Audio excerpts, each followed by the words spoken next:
Submarine museum, যার সম্পূর্ণ নাম আইএনএস কুরশুরা সাবমেরিন মিউজিয়াম, এটি বিশাখাপত্তনম শহরের রামাকৃষ্ণ বিচের উপকূলে অবস্থিত। এই জাদুঘরের হাইলাইটিং পয়েন্ট হলো এটি একটি প্রকৃত সাবমেরিন, ভারতের ৫ম সাবমেরিন, এবং এখানে একটি জাদুঘর যুদ্ধের সময় ব্যবহৃত বিভিন্ন শিল্পকর্ম, ছবি এবং নিবন্ধনগুলি প্রদর্শন করে। আইএনএস কুরশুরা ১৯৬৯ সালে ভারতীয় নৌবাহিনীতে অন্তর্ভুক্ত করা হয়েছিল এবং দীর্ঘ ৩১ বছর অবিশ্বাস্য পরিষেবা দেওয়ার পর ২০০১ সালে এটিকে বাতিল ঘোষণা করা হয়।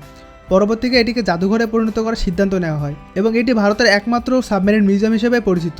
সাবমেরিনটি ১৯৭১ সালে ভারত পাকিস্তান যুদ্ধে গুরুত্বপূর্ণ ভূমিকা পালন করেছিল এবং ভারতের ইতিহাসে অন্যান্য যুদ্ধেও অবদান রেখেছিল। ৯১.৩ মিটার দৈর্ঘ্য এবং ৪ মিটার প্রস্থের মাত্রা সহ আইএনএস কুরশুরা বিশ্বের দ্বিতীয় এই ধরনের সাবমেরিন জাদুঘর। এবার জেনে নিই সাবমেরিনটি ভিজিটের সময় এবং টিকিটের মূল্য। এটি সপ্তাহে ৭ দিন দুপুর ২টা থেকে রাত ৮টা ৩০ পর্যন্ত খোলা থাকে এবং এখানে টিকিটের মূল্য প্রাপ্তবয়স্কদের জন্য ৪০ টাকা এবং ২০ বছরের কম বয়সী শিশুদের জন্য হচ্ছে ২০ টাকা। আপনি যদি